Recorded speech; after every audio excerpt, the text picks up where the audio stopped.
por el índice, vamos a tener la presentación del caso, unas definiciones de algunos conceptos importantes para el tema al cual se va a enfocar este caso, incidencia y prevalencia, fisiopatología, diagnóstico, etiologías, estatus no convulsivo, estatus refractario, características de un anticonvulsivante, de un buen anticonvulsivante y medicamentos usados en estatus. Bueno, el motivo de la consulta de la paciente, pues básicamente la paciente fue traída por una ambulancia en contexto de un estado post-reanimación.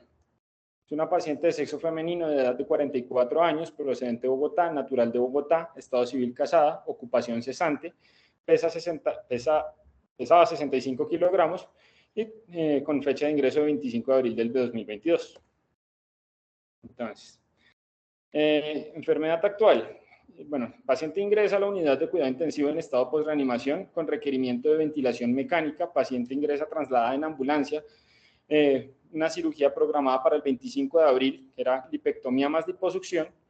En el momento ingresa anestesia con midazolam, remifentanilo y dexmedeto.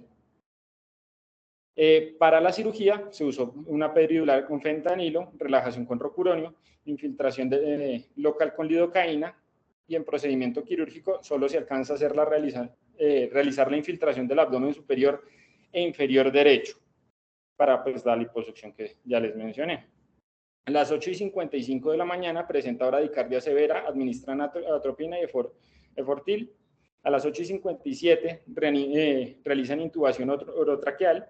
A las 9 de la mañana pues, dan código azul, inician masaje cardíaco por paro cardiorrespiratorio de la paciente, con ritmo de asistolia. Administran 2 ampollas de adrenalina, una ampolla de bicarbonato, retorna a circulación espontánea posterior a 5 minutos, taquicardia y luego arritmo sinusal, reversión de agentes con piridoxicomina y naloxona, ingresa a la unidad bajo ventilación mecánica invasiva sin soporte vasoactivo, pupilas mióticas y con postura de descerebración. Revisión por sistemas, pues no, hábito intestinal normal, no se refiere, no hay mayor información al respecto. Antecedentes, un hipotiroidismo de suplencia con levotiroxina, no hay más antecedentes de relevancia. Al examen físico, la paciente ingresa a la unidad de cuidados intensivos con una tensión arterial de 167/100 milímetros de mercurio, una frecuencia cardíaca de 110, una frecuencia respiratoria de 20, saturando 90 con FIO2 al 28%. Como tal, mal estado general, cabeza y cuello, mucosa oral húmeda, escleras anictéricas, tubo orotraqueal en posición, cuello móvil, sin masas ni megalias, tórax, ruidos cardíacos rítmicos, sin soplos, ruidos respiratorios conservados, sin agregados. Abdomen distendido, muy distendido, que llamó la atención. Ruidos intestinales presentes a la palpación, pues pese a lo distendido también era blando, sin palpación de masas, heridas, pues como les mencioné, las heridas quirúrgicas. Hipocondrio y flanco no sino fosa ilíaca derecha. Y sin sangrado activo. Extremidades simétricas, eutróficas, sin edema, perfusión distal conservada. Neurológico, bajo sedación profunda, RAS de -5, isocoria hiporreactiva, pupilas mióticas, reflejo corneal presente, cefalogiros abolidos, nauseoso ausente, sin evidencia de movimientos anormales. A la valoración no se evidencia clonus aparente y con postura de descerebración. Entonces, como tal, el diagnóstico de manejo en un principio fue estado post-reanimación, posteriormente ya un choque cardiogénico, un estado post-reanimación de 5 minutos con actividad eléctrica sin pulso, que pues retornó a una taquicardia sinusal, síndrome convulsivo posparo en estudio por el acto anestésico, para liposucción más lipectomía, que pues no se alcanzó a realizar para los que acaban de llegar, y pues un riesgo nutricional muy alto por todo lo que ya mencionamos. Entonces, ¿qué soportes tenía la paciente? Hemodinámicos con NORA, ventilación mecánica, nutricional, pues el inicio de nutrición enteral, y en el neurológico, pues en el momento con midazolam, fentanilo y propofol. Se consideró pues como plan inicial encaminado a brindar una neuroprotección integral, para ello un RAS de -5, neuromonitoreo con electroencefalograma continuo 24 horas, unas metas de tensión arterial media de 70-80. Hola, doctora. Sí. Lo que nos tocó movernos por el televisor que no estaba sirviendo. Metas de normoglucemia, normexia, normocapnia y monitorización con línea arterial y paso de catéter para PIC. Bueno, conciliación farmacológica, sencillamente la levotiroxina, era la que estaba pendiente. Bueno, como para clínicos de ingreso a la unidad de cuidados intensivos, una bilirrubina total de 0,15, directa de 0,09, indirecta de 0,06, BUN de 16,6, creatinina de 0,70, TGO de 78, TGP de 90, sodio de 140, potasio de 4,47, magnesio de 1,52, calcio de 1,17. Tenía la paciente un hemograma con leucocitos de 12.580, neutrófilos de 11.450, linfocitos de 8.600, perdón, hemoglobina de, no, linfocitos de 860, hemoglobina de 13.8, hematocrito de 41.1 y plaquetas de 262.000. Gases arteriales, un pH de 7.28, P2 de 82, PCO2 de 40, HCO, bicarbonato de 18, PAFI de 280, un lactato de 0,9 y una base exceso de menos 8,1. En imágenes de ingreso, pues un TAC de abdomen sin evidencia de perforaciones. Como les mencioné, llamó la atención al examen físico una distensión abdominal, se le pidió el TAC de abdomen, pues para ver que lo que habían alcanzado a iniciar del procedimiento no hubiera generado perforaciones. Una radiografía de tórax con tubo orotraqueal de 4 centímetros a la carina, catéter de inserción periférica con extremo de vena cava superior, sin compromiso pleuropulmonar. Y TAC de cráneo simple, adecuada diferenciación de sustancia gris y sustancia blanca. En todos los niveles visualizados no hay signos de lesión hemorrágica intra o extraaxial al momento del estudio. No se descarta lesión isquémica hiperaguda, la línea media se encuentra conservada, hay una adecuada configuración en amplitud del espacio subaracnoideo periférico, cisternas basales y sistemas ventriculares conservados. Las porciones visualizadas del tallo de la fosa posterior no muestran alteraciones. Las órbitas y su contenido tienen aspecto escanográfico usual y las estructuras óseas visualizadas no presentan alteraciones. Entonces, pues empezaron a transcurrir los días. El 26 de abril la valoró neurología, quienes consideran sospecha de lesión axonal difusa, un pronóstico neurológico incierto a corto plazo por estado post-reanimación, postura de descerebración, mioclonías en relación con hipoxia desde etapas tempranas y paciente en estatus epiléptico no convulsivo. El 28 de abril, paciente presenta pico febril, por lo que se solicitaron policultivos e inician manejo con antibioticoterapia con vancomicina. El 1 de mayo consideran fiebre de origen central, retiran la antibioticoterapia. El 28 salieron todos los, hacia el 30 salieron los cultivos negativos en 48 horas. Y pues no tenían ni leucocitosis, ni neutrofilia, tenían secreciones por el tubo, pero pues eran hialinas, y por eso se le consideró suspender la antibioticoterapia el 1 de mayo. Se consideró una fiebre de origen central pues por el cuadro de la paciente. El 2 de mayo intentan despertar a la paciente, sin embargo, paciente presenta movimientos en brazo superior izquierdo, no compatible con la semiología ictal, asociado a una hipertensión y taquicardia, un RAS de -3, no fue posible despertarla, más adelante volvieron al RAS de -5. Bueno, el 26 de abril toman un TAC control, donde se aprecia una adecuada diferenciación de sustancia gris y sustancia blanca en todos los niveles visualizados, sin signos de lesión hemorrágica intra o extraaxial al momento del estudio. No se descarta lesión isquémica hiperaguda y la línea media se encuentra conservada. Hay una adecuada configuración de amplitud y espacio subaracnoideo periférico, cisternas basales, sistema ventricular conservado. La porción visualizadas del tallo de la fosa posterior no muestran alteraciones, las órbitas y su contenido tienen aspecto escanográfico usual. Bueno, en fin, no se identifican lesiones focales parenquimatosas cerebrales de instauración reciente. Entonces, el 26 también se le realizó una videotelemetría de 48 horas continua. El estudio de videotelemetría de 48 horas de duración, practicada en forma continua, con evidencia inicial de estatus epiléptico no convulsivo focal derecho, el cual corrigió satisfactoriamente con medicación en la unidad de cuidado intensivo, con trazado actual sin actividad epileptiforme, sin signos de focalización ni patrones periódicos.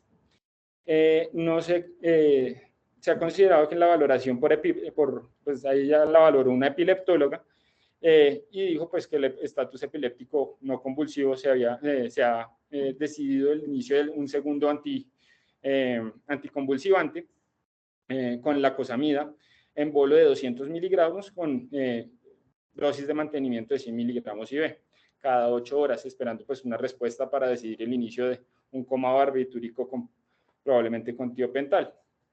También se le tomó una resonancia magnética cerebral sin contraste el 30 de abril, con un edema simétrico de aspecto posterior de ambos lóbulos frontales de origen inespecífico.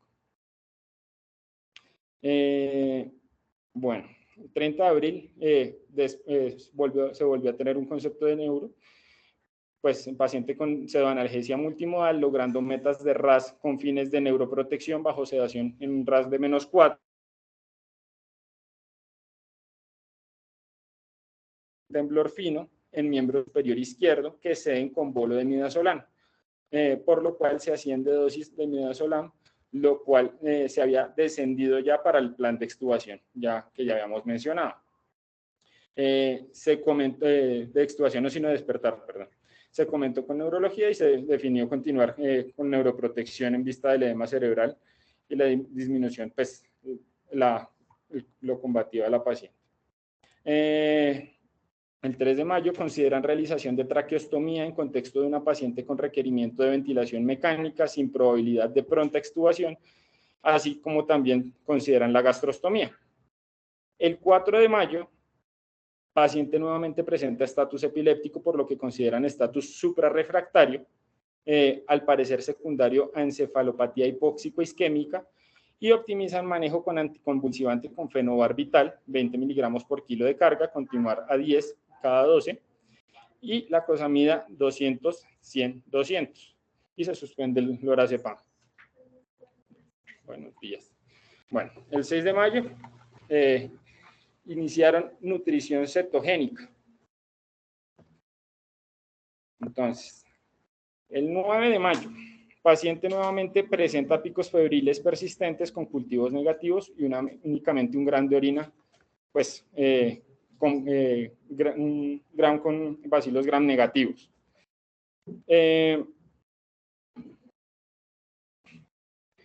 Bueno, por ello vuelven a solicitar de nuevo policultivos. En esa oportunidad ya la paciente sí hizo leucocitosis con una elevación de la PCR. Sin embargo, también de esa fecha los cultivos que se tomaron salieron negativos. Pero pues por el gram sí decidieron dejar manejo antibiótico con cefepime. La paciente el 11 de mayo la paciente toleró ya la tienda de traqueostomía. Adicionalmente, pacientes sin adecuado contacto con el medio esperan pues 5 vidas medias de la pseudoanalgesia para valorar pues el estado neurológico. El 12 de mayo toman de nuevo una resonancia magnética cerebral de control con cambios isquémicos agudos con compromiso en giros precentrales, tractos córtico-espinales, ganglios basales con extensión a mesencéfalo, pansinusitis aguda y osteomastoiditis aguda bilateral. Y el 15 de mayo, paciente ingresa a unidad pues, de cuidados intermedios.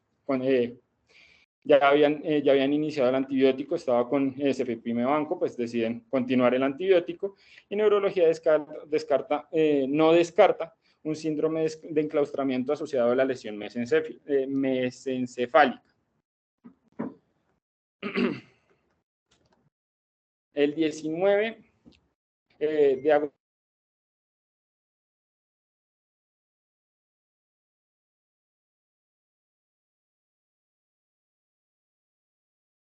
lo que se considera un nuevo episodio convulsivo, suspende el manejo con dieta cetogénica, ya que ya había completado 14 días y un pronóstico, pues dan un pronóstico neurológico malo. Se realiza junta médica entre neuro, medicina interna y cuidados intensivos, donde consideran paciente pues, con una dependencia absoluta, un Bartel de 0, un pronóstico funcional nulo y pues, continúa el manejo en piso con antibiótico de rehabilitación. El 1 de junio, por persistencia de los picos febriles, pues vuelven a solicitar exámenes, en esta ocasión también procalcitonina para definir el requerimiento de antibiótico. La procalcitonina es negativa, por lo cual pues consideran otra vez fiebre de origen central. El 5 de junio la paciente presenta movimientos torácicos, de nuevo tipotónico-clónicos, por lo que se comenta con neurología quienes consideran aumento de anticonvulsivante. Y el 8 de junio presenta movimiento involuntario de miembro inferior izquierdo, por lo que administran ácido valproico y así como solicitan también una nueva telemetría, la cual es compatible con estado encefálico moderado a severo, sin presencia de actividad paroxística intersticial ni ictal. Y bueno, el 15 de junio la paciente pues valorada por PHD, quienes aceptan a la paciente. Entonces, para empezar con la revisión, pues vamos a definir algunos conceptos. Entonces, la convulsión se define como una aparición transitoria de los signos o síntomas debido a una actividad neuronal anormal, excesiva o sincrónica en el cerebro. El término transitorio, pues, se usa para delimitar el tiempo, tanto un comienzo como un final de esa actividad anormal neuronal. Entonces, en un principio se definió el estatus epiléptico como una condición caracterizada por un ataque epiléptico que es lo suficientemente prolongado o repetido a intervalos suficientemente breves como para producir una condición epiléptica invariable y duradera. ¿Y eso, pues, qué significa? Porque nos dice mucho y no nos dice nada. Entonces, más adelante, Meldrum y colaboradores ya nos dijeron que, pues, el estatus epiléptico, cuando tiene una duración prolongada, puede, pues, él definió 30 minutos y el fundamento de esos 30 minutos era para decir que a esos 30 minutos habría una lesión neuronal irreversible. Que esto pues ocurría ya después de los 30 minutos. Esos experimentos él los inició con los babuinos, como dato curioso. Posteriormente Lowenstein y colaboradores pues quisieron hacer ese concepto un poco más práctico. Y pues ahí sí es el que ya conocemos nosotros. Entonces el estatus epiléptico, más de 5 minutos de una convulsión continua o 2 o más de convulsiones discretas, entre las cuales no hay una recuperación completa de la conciencia. Y entonces la Liga contra la Epilepsia, ¿qué nos dice? Que el estado epiléptico convulsivo generalizado se refiere a una convulsión en la que fallan los factores normales que sirven para terminar unos ataques tónico-clónicos generalizados típicos. Bueno, entonces como incidencia y prevalencia, la ocurrencia del estatus epiléptico en la población anciana y pues los neonatos es mucho más frecuente que pues las otras edades. Aproximadamente unos 200,000 casos de estatus epiléptico anualmente en Estados Unidos entre todos los grupos etarios. Se ha informado que la prevalencia de estatus epiléptico en la población entre la población japonesa y europea varían entre 5 a 40 por 100,000 habitantes y estos datos son obtenidos pues, no, este es para una población estadounidense, qué pena con ustedes. Ahora, si pacientes asiáticos y europeos, a través de un metaanálisis actual que informa que la incidencia es de 12.6 por 100,000 habitantes anualmente. No existe una distinción fundamental en la incidencia de estatus epiléptico entre hombres y mujeres, es decir, 1 a 1 por sexo. Sin embargo, la incidencia de personas de edad avanzada sí es 27.1 por 100,000 al año, es decir, alrededor de unas 4 veces más en los adultos geriátricos. La prevalencia de estatus epiléptico es pues, mayor en aquellas personas que ya tienen un daño estructural de base. Entonces, pues acá tenemos lo que vendría siendo la fisiopatología, como los efectos, como algún daño previo, ya sea, por ejemplo, bueno, por ejemplo, alguna injuria a nivel neurológico que pueda afectar la barrera hematoencefálica, hipoxia, un mismo estatus epiléptico, traumas o desórdenes metabólicos o pues con algunos medicamentos o también infecciones pueden generar un aumento de las señales de las vías señalizadoras de calcio que generan una disfunción mitocondrial, un aumento en el consumo del ATP y pues este aumento del consumo del ATP va a generar una depresión energética a nivel neuronal. Entonces esto va a repercutir en una muerte celular que pues esta muerte celular puede ser de dos maneras, una necrosis rápida o una apoptosis retardada. El daño celular también nos va a generar un aumento del glutamato extracelular que va a repercutir en un aumento del calcio citosólico que pues va a ser un ciclo porque pues va a generar también la disfunción mitocondrial y por el otro lado también va a tener una liberación de radicales libres. Recordemos que el proceso de apoptosis se hace inicialmente a partir de la mitocondria. Y bueno, el daño celular que pues ya va a repercutir o se va a evidenciar como a manera de convulsiones. Y entonces, ¿cómo se hace el diagnóstico de una convulsión? Entonces ahí es cuando se tienen en cuenta los 4 ejes. Entre los 4 ejes se incluyen la semiología, la etiología, la correlación con el electroencefalograma y la edad del paciente. Ya, bueno, ustedes son de medicina interna, van a ver que los niños son muy delicados con la fiebre y de repente tienen fiebre y convulsionan.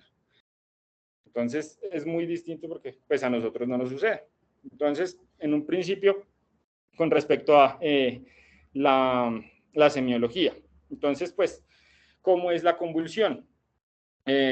Predominantemente, pues, tiene síntomas motores o son mioclónicos o es una convulsión motora focal o tiene un estatus tónico o una hiperquinesia o una ausencia.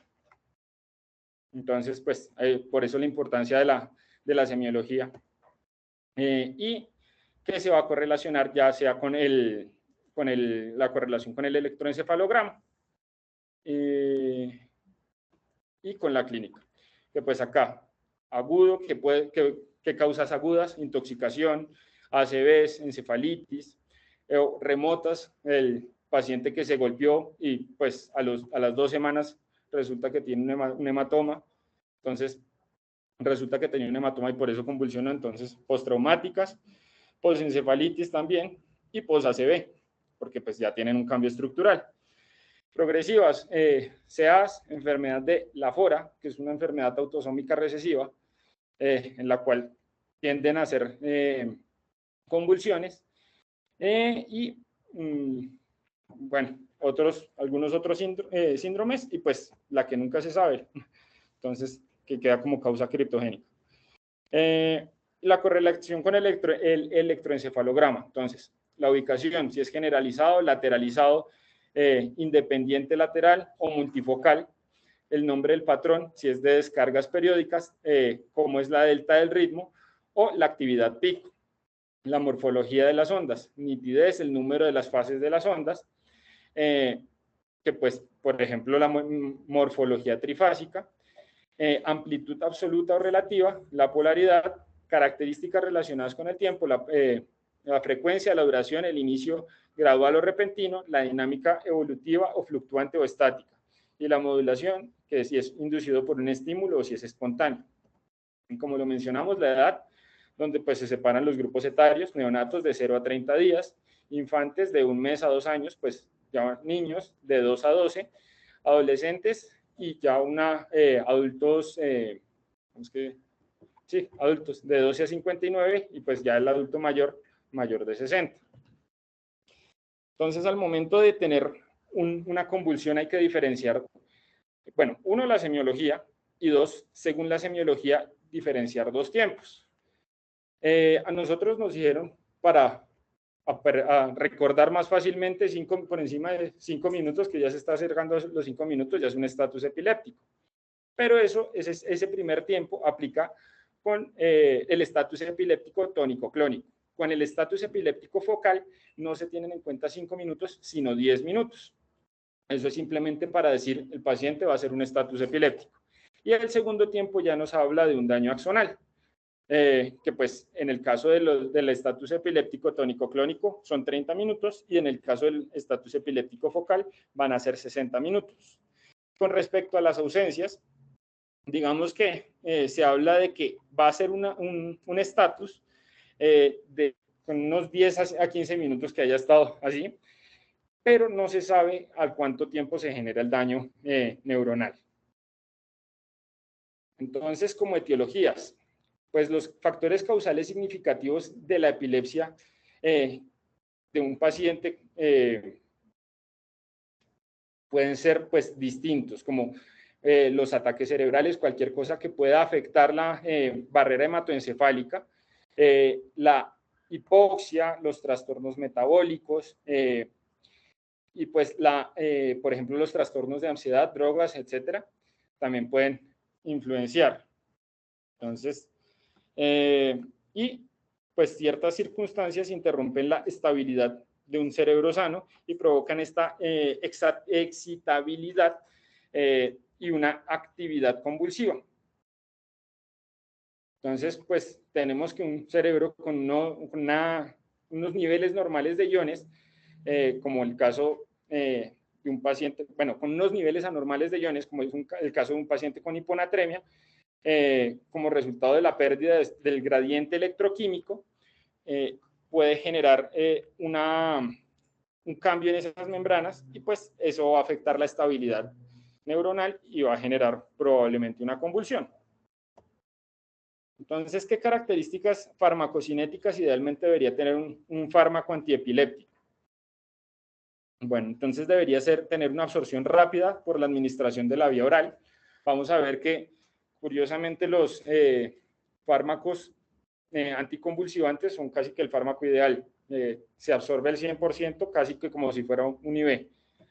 Entonces, absorción oral completa, rápida penetrancia a la barrera hematoencefálica. El rápido es relativo, o sea, rápido comparado con otros, pero igual vamos a ver que se demoran varias horitas. Mínima unión a proteínas plasmáticas. Recordemos que la fracción libre es la que del fármaco es que se activa. La fracción de proteínas, las proteínas hacen como si fueran un tercer espacio, es un almacén más. Sin inducción o inhibición de enzimas hepáticas, sin propiedades autoinducibles, de preferencia eliminación renal sobre el metabolismo hepático, un tiempo de vida media de 12 a 24 horas para pues, que dure el efecto, y sin interacción a ser posible. Entonces vamos a ver que la idea va a ser alrededor de GABA prácticamente. Entonces acá tenemos una terminación sináptica donde vamos a ver dónde actúan los distintos fármacos que por lo general van a ser o en la estimulación de la producción de GABA, en la inhibición de la recolección de GABA o ayudando a GABA con los receptores de GABA para que pues ingrese más rápido. Entonces, vamos a tener acá algunos que ya conocemos, como el gabapentin, pregabalina, las benzodiazepinas, los barbitúricos, el ácido valproico, la carbamazepina, la cosamida, etc. Entonces, además de eso, recordemos que nuestra paciente tenía qué tipo de estatus. Entonces, tenía un estatus epiléptico no convulsivo, pero en un estado mioclónico generalizado, un estado motor simple focal o un estado discognitivo. Entonces tenemos que acá, según pronóstico y tratamiento de los pacientes, acá podríamos pensar de pronto en una injuria por hipoxia de la paciente, porque pues fue algo que tuvo. Sin embargo, la paciente no tuvo un estado mioclónico generalizado, un estatus por una mioclonía generalizada, sino que la paciente tuvo un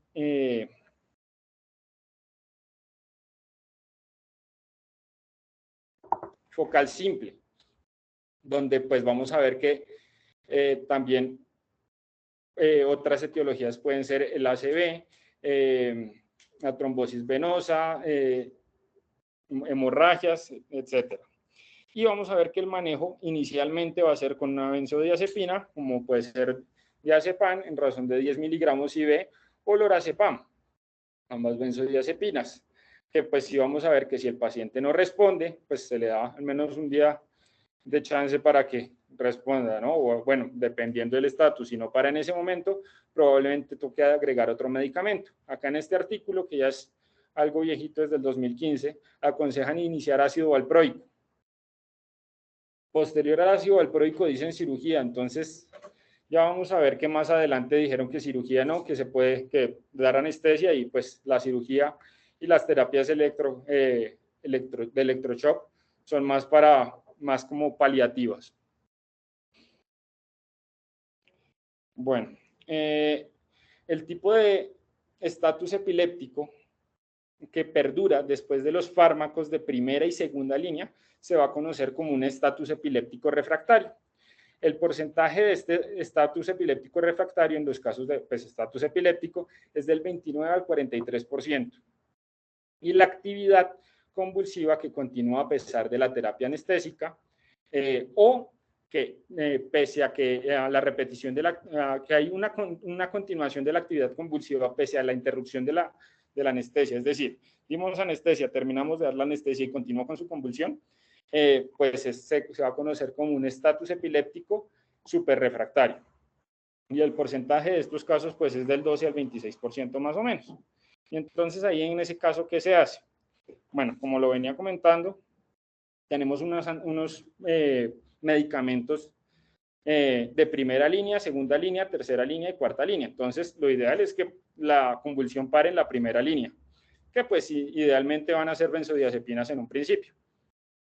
Pero digamos que no paro con las benzodiazepinas, vamos a ver que el repertorio de medicamentos se va a abrir, ya va a estar ácido valproico, barbitúricos, idealmente los barbitúricos casi que se dejan también para tercera línea para inducción de un coma barbitúrico. Entonces, vamos a ver cómo según se vayan quedando en el tratamiento, se va a considerar el diagnóstico. Entonces, ya como les mencioné, los que sigan con su convulsión después de iniciar un manejo con segunda línea, pues van a ser considerados un estatus epiléptico refractario. Y los que sigan convulsionando pese a la anestesia, un estatus epiléptico superrefractario. ¿Y qué pronóstico tienen estos pacientes? Entonces, pues, digamos que si solo queda en una disfunción epiléptica cerebral, sin una alteración estructural, digamos que puede considerarse un pronóstico bueno, teniendo en cuenta de que no se haya alargado mucho la convulsión por más de 30 minutos, como ya lo vimos antes. Pero en caso tal de nuestra paciente, como ya vimos en las imágenes que iban progresando, se va mostrando una alteración estructural, pues ya el pronóstico de ella fue prácticamente nulo. Entonces acá tenemos un resumen de los medicamentos de primera línea, donde la primera línea prácticamente son las benzodiazepinas. En la segunda línea se tiene en cuenta la fenitoína, el ácido valproico, levetiracetam, fenobarbital, y pues para la tercera línea también se alcanzan a tener los barbitúricos, pero también se vuelve a tener, se tiene por ejemplo el propofol, el etomidato y pues como anestésicos la ketamina, también el propofol acá, el topiramato. Y bueno, volvemos a esta gráfica. Entonces, ¿qué medicamentos teníamos? El retigabin. Entonces, hay que recordar que este es un medicamento que va a funcionar principalmente abriendo los canales de potasio, es decir, que al activar una cierta familia de canales estos van a ser unos canales dependientes de voltaje, pues va a generar un aumento de la producción de la liberación de GABA. La gabapentina y la pregabalina actúan disminuyendo la actividad de un subconjunto de canales de calcio, que de igual manera también aumentan la producción de GABA. Acá tenemos cómo van a ser las benzodiazepinas. No, este es el tiagabina, perdón. Y este ejerce un efecto en el cuerpo, que parece, pues no se sabe bien cómo funciona, pero parece funcionar inhibiendo los inhibiendo los recaptadores de GABA. Esta sí es la estructura base de las benzodiazepinas, que pues cada benzodiazepina se va a extender por las fracciones R', ya sea la R1, R2 o R3. Y las benzodiazepinas, pues recordemos que son depresores que aumentan el calcio, que aumentan el efecto, perdón, de los neurotransmisores, pues por el ácido, pues el GABA, y que también van a hacer un doble efecto en el receptor también de GABA. Los barbitúricos, como pueden ver, es una molécula absurdamente pequeña, entonces puede entrar con mucha facilidad. Actúan impidiendo el flujo de iones de sodio entre las neuronas, a la vez que favorece el flujo de iones de cloro, que estos se van a unir a los receptores de GABA en un sitio pues diferente al de las benzodiazepinas. Y esto pues aumenta el potencial del neurotransmisor. Vemos acá la estructura del valproato, que es una cadena sencilla, y el mecanismo de acción pues no está del todo claro, pero pues se cree que se ha propuesto que incluye que afecta que bloquea los canales de sodio activados por voltajes que inhiben las histonas de acetilasas que van a disminuir la producción de GABA. Y levetiracetam, que pues va a tener un doble efecto, entonces se conoce que va a actuar sobre la vesícula sináptica 2A, y este es un impulsor clave para la acción del neurotransmisor. Esta proteína es una proteína que está unida a la membrana, que se encuentra en las vesículas sinápticas y es ubicua en todos los, pues propia del sistema nervioso central. Y esta parece jugar un papel en la exocitosis de las vesículas que contienen a GABA.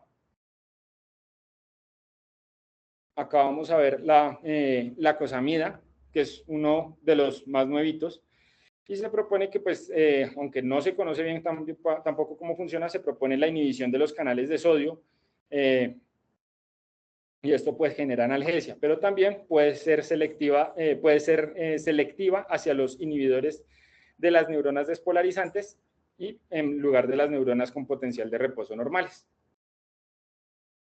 Y la fenitoína, que pues previene las convulsiones al inhibir el circuito de retroalimentación positiva que da como resultado la propagación neuronal de los potenciales de acción. Recordemos que pues nosotros somos un sistema abierto y nos sometemos tanto a un feedback positivo como a un feedback negativo. La fenitoína actúa sobre este control activo y positivo de la retroalimentación con GABA. Entonces acá tenemos levetiracetam, algunas apreciaciones farmacocinéticas. Recordemos que el levetiracetam pues se absorbe rápidamente luego de la administración oral, penetra rápidamente el sistema nervioso central, aproximadamente unas 3 a 5 horas, aunque el pico plasmático del levetiracetam está en 1 hora y media, a nivel del sistema nervioso central en 3 a 5 horas. Y el estado estacionario, pese a su vida media, que es de 6 a 8 horas, se alcanza en 24 horas. Ahora, esa vida media se ve reducida en los pacientes críticos. Los pacientes críticos puede ser de 5.2 horas. Esto pues teniendo en cuenta una filtración glomerular o una... el levetiracetam tiene una excreción glomerular, pero también tiene algo de reabsorción tubular. La biodisponibilidad pues es del 95%, como les comenté, prácticamente la dosis que estamos dando. La fracción de absorción no se altera por la presencia de alimentos, pero se puede enlentecer y se une a proteínas plasmáticas. El volumen de distribución aparente es de 0,5 a 0,7 litros por kilogramo. El 34% del metabolismo se metaboliza y el 66% se excreta por orina. Interactúa también con la carbamazepina, el topiramato, pues puede aumentar las RAMs a partir de estos medicamentos. Curiosamente también pueden tener convulsiones. y el clearance renal es de 0,6 mililitros por minuto por kilogramo. Como lo mencioné, pues recordemos que su mecanismo de acción es por medio de las vesículas sinápticas 2A, específicamente la SB2A, que pues, es un impulsor clave de la acción para la liberación del GABA. Esta es la molécula, que pues es una molécula base. Vemos que tiene una amina primaria y una amina terciaria, que pues eso le confiere una polaridad, y eso pues por lo general todos los medicamentos tienden a ser anfipáticos, pero pues este le confiere un carácter hidrosoluble versus las cadenas carboxiladas, que van a concederle un carácter liposoluble. Entonces pues por eso vemos que además de ser una molécula pequeña, por su carácter liposoluble puede pasar fácilmente la barrera hematoencefálica. La lacosamida, que fue el medicamento que se formuló para nuestra paciente, además de las benzodiazepinas, pues recordemos que posee un mecanismo de acción dual, que por un lado pues puede favorecer selectivamente la inactivación lenta de los canales de sodio voltaje dependientes sin afectar la inactivación rápida, y que regula las fracciones de canales de sodio disponibles para ser activados. Esta selectividad de acción le permite estabilizar las neuronas con hiperreactividad patológica, es decir, prácticamente solo va a actuar en las que van a generar la despolarización para la convulsión.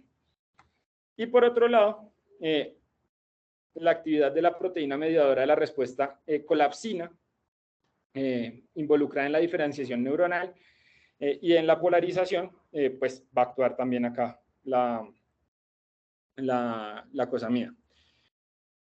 Inicialmente se habla de una dosis de 50 miligramos 2 veces al día, pero se puede llevar hasta una dosis máxima de 400. Sin embargo, para llevar a esta dosis máxima de 400 hay que hacerlo paulatinamente. Se habla de aumentar 50 miligramos semanalmente hasta poder llegar a esos 400. De igual manera, al momento de hacer el retiro del medicamento, si se va a retirar, también toca disminuirlo paulatinamente. Se absorbe rápidamente por vía oral, la biodisponibilidad es del 100%. Si les dice en la tableta que 50 miligramos se están administrando, 50 miligramos son los que llega al plasma. Y no se altera por los alimentos, tampoco se enlentece a diferencia del levetiracetam. Su concentración máxima plasmática la va a alcanzar en 0,5 a 4 horas. El 95% se excreta por orina. La principal vía enzimática es por el CYP2C19. Pues ya saben que el citocromo P450 pues metaboliza muchos fármacos, y pues a partir de ahí las interacciones que puede tener. El tiempo de vida media es de 13 horas y se puede prolongar en pacientes pues con falla renal. Pues ya sabemos que por la importante excreción por orina que tiene. Ahora, llama la atención que a nivel teórico no debería reajustarse, no debería tener uno tanto cuidado con los pacientes que tienen falla hepática, sino solo con los pacientes que tienen falla renal, pero se ha visto que sus efectos pues, se ven alterados también en los pacientes que tienen falla hepática. Alcanza el estado estacionario a los 3 días e interacciona con el nimodipino, pues puede prolongar también el PR y genera un bloqueo auriculoventricular. Acá vemos la molécula, esta es un poco más grande que la del levetiracetam, tiene 2 aminas secundarias que le confieren su carácter polar, pero la molécula en su mayoría también es lipofílica. Con respecto a las benzodiazepinas, vamos a tener unas de acción de tiempo de vida media larga y unas de tiempo de vida media corta o intermedia. Entre las que vimos, las de tiempo de vida media larga, está el diazepam, pues tiene una alta unión a proteínas, entiéndase por alta unión a proteínas por encima del 95%, en caso del diazepam es del 98%, la vida media está entre 20 a 80 horas, tiene un metabolito activo, pues muy importante, que es el desmetildiazepam, pero pues también tiene otros que es el temazepam y el oxazepam. Este metabolito pues es el que va a alargar la vida media, que es de 40 a 120 horas. La concentración plasmática se alcanza en 1 a 2 horas y pues principalmente prácticamente todas las benzodiazepinas tienen una eliminación renal. Con tiempo de vida media corta o intermedia tenemos el clonazepam y el lorazepam, que pues también tienen una alta unión a proteína, sin embargo no supera el 95%, es de 85%, un tiempo de vida media entre, pues para el clonazepam de 18 a 50 horas y el lorazepam de 10 a 20, no tienen un metabolito activo y tienen un pico en plasma de 1 a 2 horas. Bueno, y acá tenemos la molécula, que las benzodiazepinas también son unas bases, y vamos a ver cómo esta molécula tiene dos aminas terciarias, pero la mayoría de su componente también es cadenas carboxílicas que le dan un componente lipofílico para pues, penetrar fácilmente a la membrana, a la barrera hematoencefálica. Entonces, pues, acá les traigo una tabla con características farmacocinéticas ideales para un fármaco antiepiléptico, donde vamos a ver que se van a tener en cuenta pues para la absorción oral la velocidad de absorción, la biodisponibilidad, la interacción con alimentos, lo que habíamos comentado previamente en el ideal de un medicamento anticonvulsivante. Y vamos a ver que pues a la cabeza tenemos el levetiracetam, la vigabatrina con 96 puntos los dos, gabapentina con topiramato, le siguen. Y bueno, vamos a ver muy abajo la fenitoína con 50 puntos y la carbamazepina también con 50 puntos. ¿Qué se está haciendo? ¿Cómo se está trabajando? ¿Qué se está investigando para tratar el estatus epiléptico? Acá les traje un pequeño resumen de patentes recientes que se están haciendo sobre estatus epiléptico, desde fármacos, como lo pueden ver acá abajo, y pues las distintas lugares donde se están desarrollando. Y bueno, recordemos que el 90% de lo que consideramos imposible es en efecto posible y el otro 10% será posible con el paso del tiempo y la tecnología. Muchas gracias.